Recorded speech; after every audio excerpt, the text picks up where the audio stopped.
The anime episode opens with Ars and his companions making their way to Stat's fortress. Ars directs Russell to get in touch with Lord Charon and commence the operation, as this was the strategy formulated by Ars's team. We then cut to the soldiers stationed at Stat's fortress, receiving intelligence that Ars has acquired reinforcements from Rolto. The reports indicate a mere 5,000 additional troops. The fortress soldiers open fire on them, but their attacks prove ineffective. They spot a sorceress swiftly closing in and ready a magical amplifier to assail her. But Charlotte utilizes her abilities to deflect the assault, redirecting it towards the fortress and obliterating a section of the wall. Charlotte's power is on par with that of 100 soldiers. She then unleashes another fiery blast at the fortress gate, demolishing it. The soldiers within the fortress are stunned, and Ars capitalizes on the opportunity.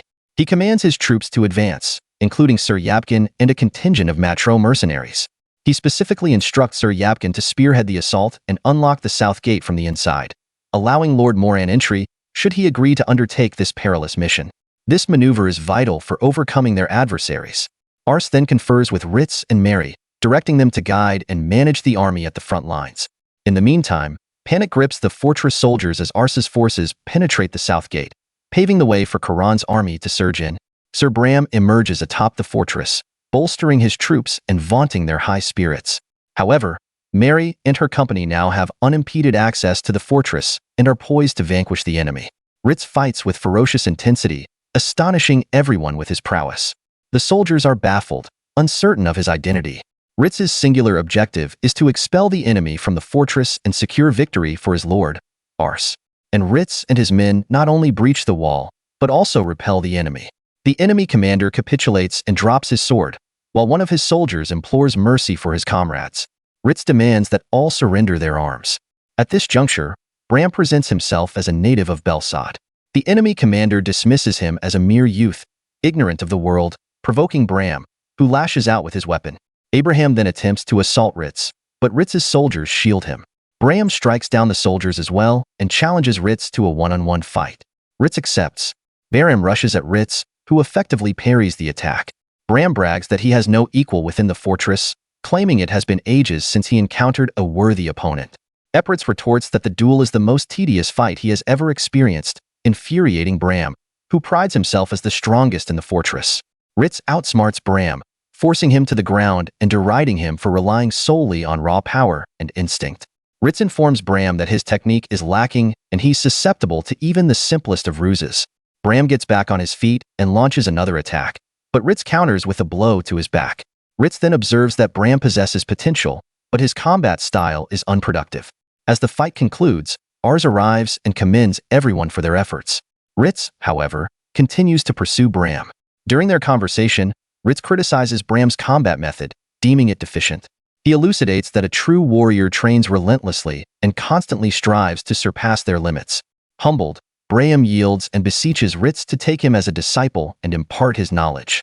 Ritz is taken aback, as they are supposed to be adversaries, but Bram declares his decision to join Ritz's side, aspiring to attain greater strength and offering to begin as his personal attendant.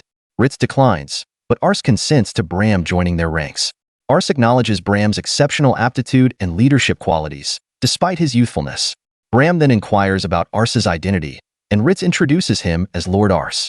Bram is astounded to discover a lord more powerful than Ritz. Overwhelmed, Bram implores Ares to take him under his wing.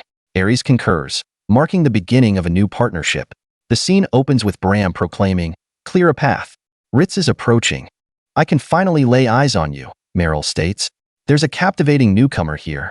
Many who were once tormented by her now cower in fear. A soldier remarks, "The inability to function again, be it physically or mentally, will disclose the troop deployments and trap locations. Please cease your torment." The scene then transitions to Stat's fortress, specifically the trap chamber. The trap has been neutralized, someone announces, leaving the fortress's lord petrified. He escapes, allowing Charon's forces to successfully seize Stat's fortress. The king proclaims, "We have successfully taken Stat's fortress. You have performed admirably." Ars is lauded not only for capturing Rolto Castle and preserving the king's life by dispatching mercenaries, but also for providing the key to conquering Stat's fortress. Ars humbly replies, "We collaborated effectively." Lord Charon addresses Ars, stating, "Pay them no mind. They are simply my personal escort. Permit me to reiterate your immense contribution." This time, You have achieved numerous feats. You possess exceptional bravery and sagacity. And then there is that enigmatic ability of yours to gauge people's capabilities. What are you concealing from us? Ars responds, nothing whatsoever. It is all due to everyone's combined efforts. Ars is taken aback by the Lord's remarks, sensing he is being perceived differently than before. This, he continues, I am simply an ordinary lord with a single objective, to establish a contemporary world where my people can live in tranquility and prosperity. I am unaware of the source of this power. The day I inherited the fiefdom from my father, I resolved to utilize this power for the benefit of the people. Charon chuckles, stating, I see you have responded precisely as I anticipated. It is simply that my adherents have been rather persistent as of late, repeatedly inquiring about your identity. They suspect you of harboring aspirations to usurp the throne. My apprehensive followers should now find solace. If you ascend, people will undoubtedly take notice. Among all the duchies of Mizian, you are the most prominent. I foresee great things for you. Later, Ars reflects internally, saying, that was quite unnerving. What would have transpired had I responded inappropriately? But in truth, there are those who harbor resentment towards me. I must proceed with caution. Charlotte then playfully tosses snow onto Ars's head and giggles, exclaiming, I hit Ars with snow. There is so much snow. I cannot resist playing. This is my first encounter with snow. Ritz remarks, perhaps we are taking a respite, but we remain amidst conflict. What will you do if you succumb to illness and it impedes the next battle? They all commence playing with snowballs, relishing the moment. We then see Fam participating with the group, saying, let us see who emerges victorious, the Western team or the Eastern team. The Western team currently holds the advantage. Let us wager. She turns to Rs and adds, I cherish adventure, but I am even more enamored with acquiring wealth. Rs inquires of Clement, would you care to join us? Clement declines, stating, no, I prefer not to participate. They continue playing and enjoying themselves in the snow, even constructing a snow sculpture. Russell is elated. A man approaches Fam and states, the contest has been cancelled, therefore the wagers are void. Return our money. Fam and her group vanish, enraging the crowd who realize they employed shadow magic. Charlotte expresses her delight in the snowfall and voices her hope to witness it again next year with everyone. Ars observes the group, his heart filled with joy. He silently pledges, next year, and every year thereafter, I will safeguard their smiles.